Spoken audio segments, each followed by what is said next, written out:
In the name of the Father, and of the Son, and of the Holy Spirit. Amen. Easter Prayer. Blessed are you, O Mary, silent witness of Easter. You, O Mother of the Crucified One, now risen, who at the hour of pain and death keep the flame of hope burning. Teach us also to be amongst the incongruities of passing time, convinced and joyful witnesses of eternal message of life and love brought to the world by the risen Redeemer. In the name of the Father, and of the Son, and of the Holy Spirit. Amen.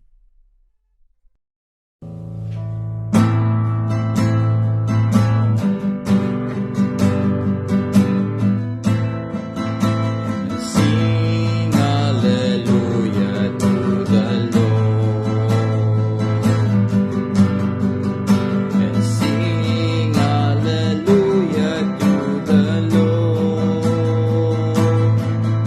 and sing hallelujah, sing hallelujah, sing hallelujah to the Lord.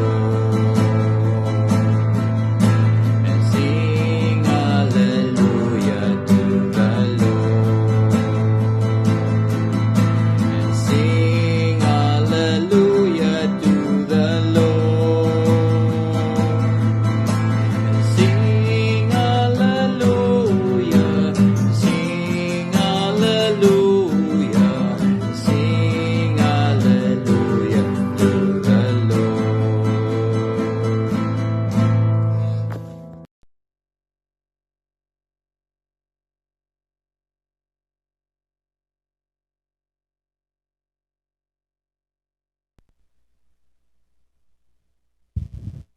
Ang wakas ng mabuting balita ng Panginoon ayon kay San Marcos, Kapitulo 16, versikulo 15 hanggang 20.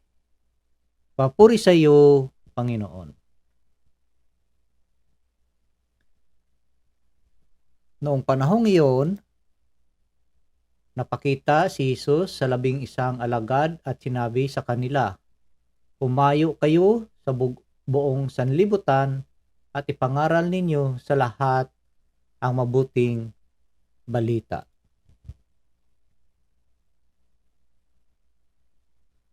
Ang sumampalataya at mabinyagan ay maliligtas, ngunit ang hindi sumampalataya ay parurusahan. Ang mga sumasampalataya ay magtataglay ng ganitong tanda ng kapangyarihan. Sa pangalan ko'y magpapalaya sila ng mga demonyo at magsasalita ng ibang wika. Sila'y hindi maano, dumampot man ng ahas o uminom ng lason, at gagaling ang mga may sakit na mapatungan ng kanilang kamay. Pagkatapos magsalita sa kanila, ang Panginoong Hesus ay iniakyat sa langit at lumuklok sa kanan ng Diyos. Humayo nga ang mga alagad at nangaral sa lahat ng dako. Tinulungan sila ng Panginoon sa gawaing ito.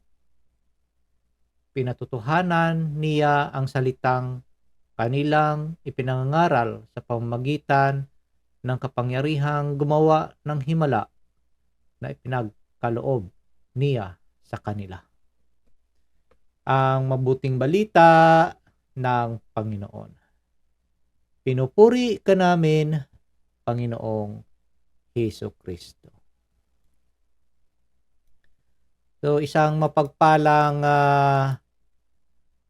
linggo pro sa ating lahat. Una-una po sa lahat, ako po'y nagpapasalamat sa ating poong may kapal sa mga oras na ito na ipinagkaloob niya po sa atin upang tayo po ay makapagbahagi ng kanyang mabuting balita.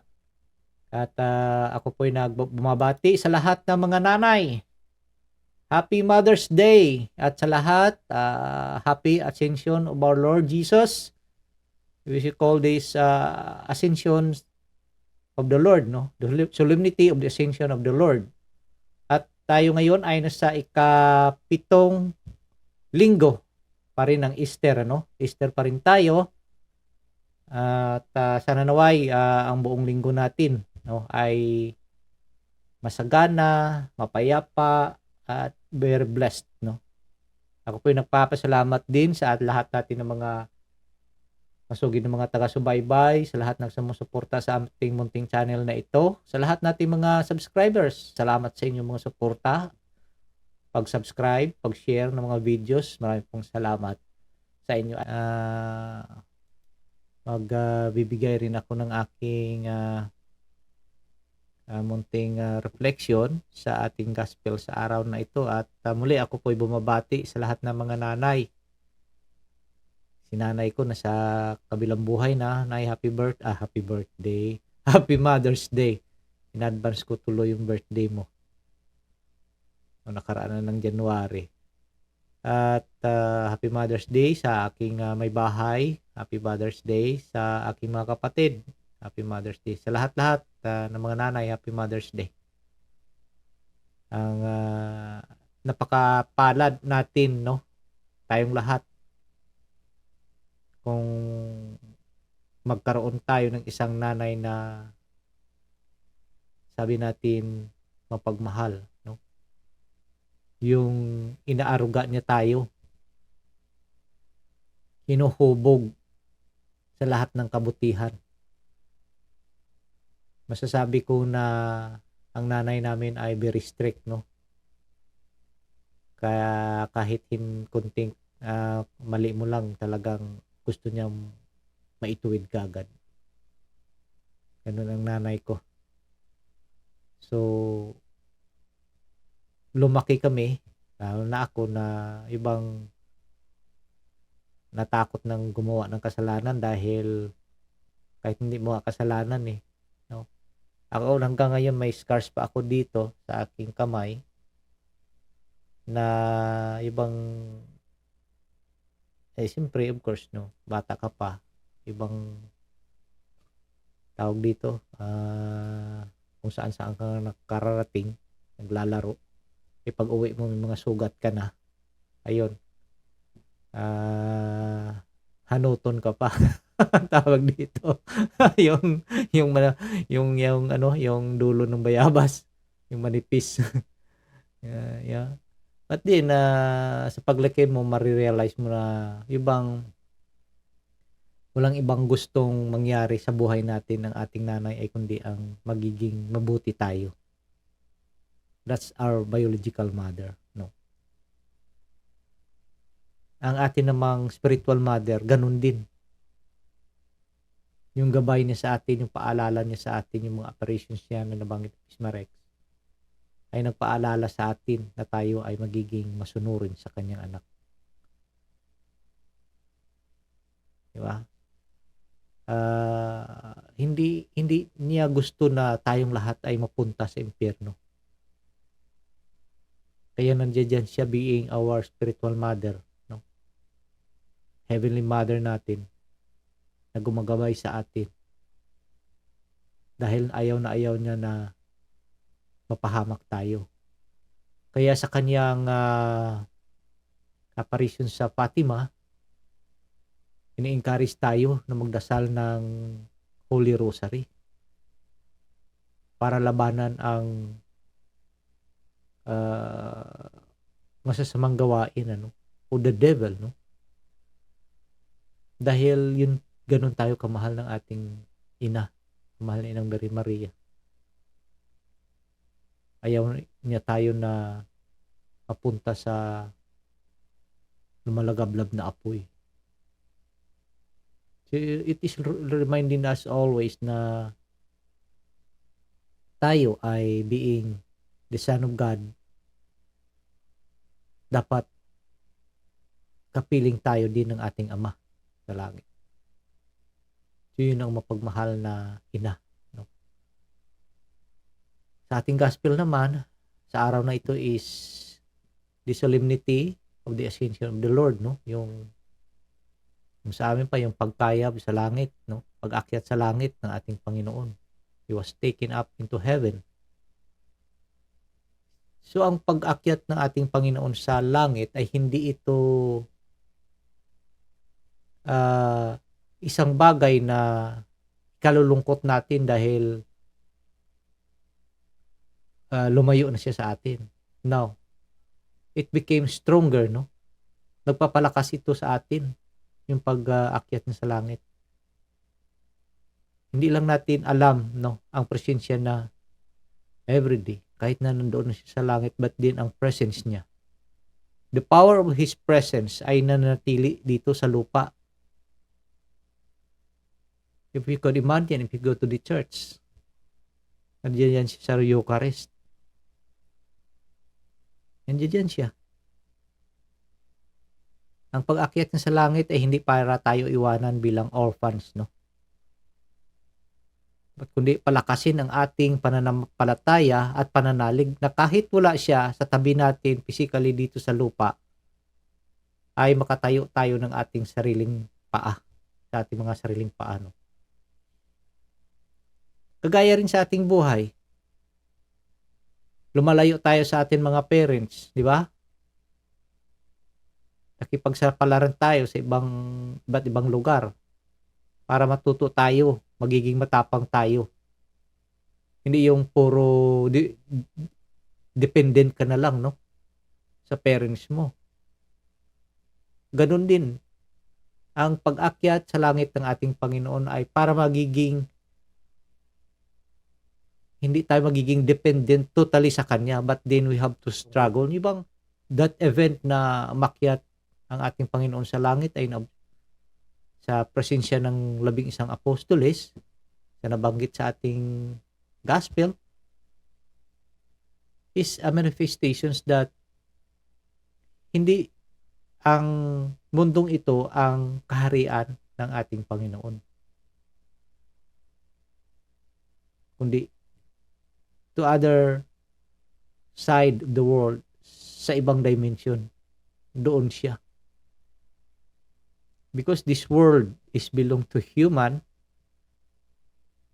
so ang kanyang pananatili dito ay para lang bago siya umakyat ay para ipakilala sa atin at ipapakita na there is something beautiful and greater than this world, no? So baka kapatid, kung atin lang sundin ang ating gospel sa araw na ito, ang pinaka-importante dito is sinabi ng ating Panginoon na kagaya ng ating title dito, go into the world and proclaim the gospel, no? So we have to proclaim the gospel in every creature. Whoever believes and is baptized will be saved. Ito, garantiya ito ng ating Panginoon, no? So whoever believes in the gospel, sa kanyang salita at mabinyagan, no, will be saved. But whoever does not believe will be condemned. See? Kung hindi tayo maniniwala sa kanyang salita, lalo na kung hindi pa tayo nabinyagan, ay mayroon tayong kaparusahan, ano? So hindi natin ma-fulfill ang kanyang complete mercy and love kung hindi tayo sumunod at nakinig at naniwala. At dito sa last part, yung bang sinasabi ng Panginoon na, but they went forth and preached everywhere, no? While the Lord worked with them and confirmed the word to the accompanying signs. So dito kahit na nga umakyat, no, ay mga apostolis ay kanya-kanya na ng proclamation of the gospel, no? But then even doon na umakyat na sa langit ang ating Panginoon, ito, nandito, sumasama pa rin siya. Gumagabay sa kanila. Work with them. So tayo din, huwag tayo mag-alala, mga kapatid. Ano man yung problema natin, struggle natin, mga pains, no? Ano man yan, trials, hardship, lahat. Huwag tayong mag-alala. Panginoon nandiyan lang. Hinahayaan lang niya tayo na gumalaw lang ang katawan natin. Hindi ba yung nakaganyan ka na lang at mag-antay kung anong mararating o kaya kaya ni Juan Tamad, no? Nakanganganganyan. Ang bayabas nandito na malapit na sa bunganga niya. Naantay na mahulog. Yung pipitasin mo na lang. Pipitasin niya na lang. Tayo din. Huwag tayong magiging ganyan na antayin pa natin yung Panginoon na magpakita sa atin. Ganun ba yon? Para lang tayo maniwala. So gawin natin yung ating part, no, mga kapatid. So the ascension of the Lord into heaven is a manifestation of His love and mercy to us, no.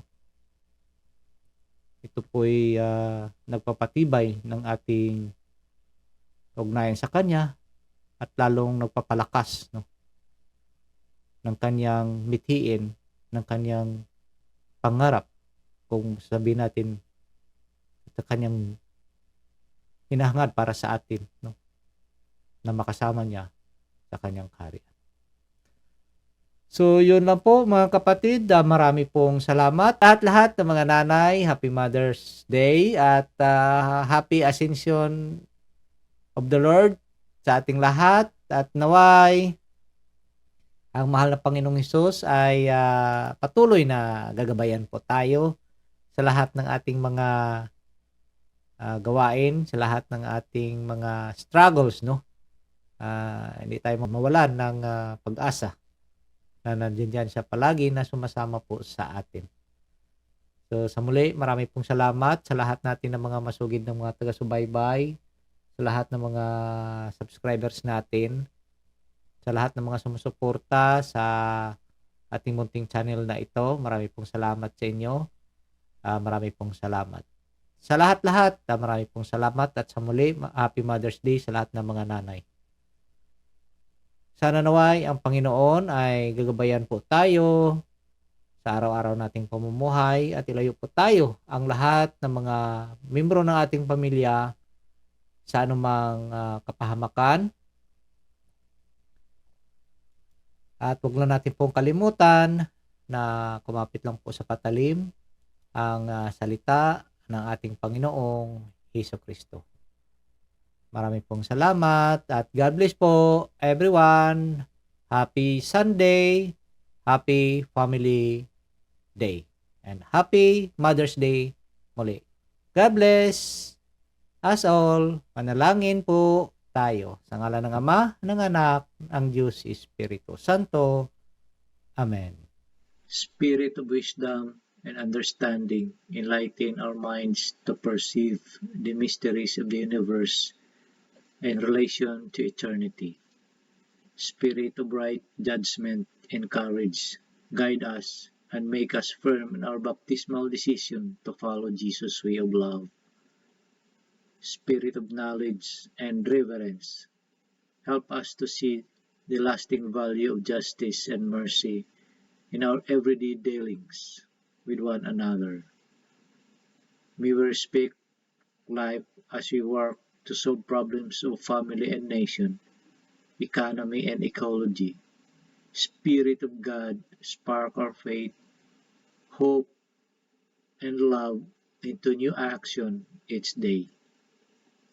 Fill our lives with wonder and awe by your presence, which penetrates all creation. Amen.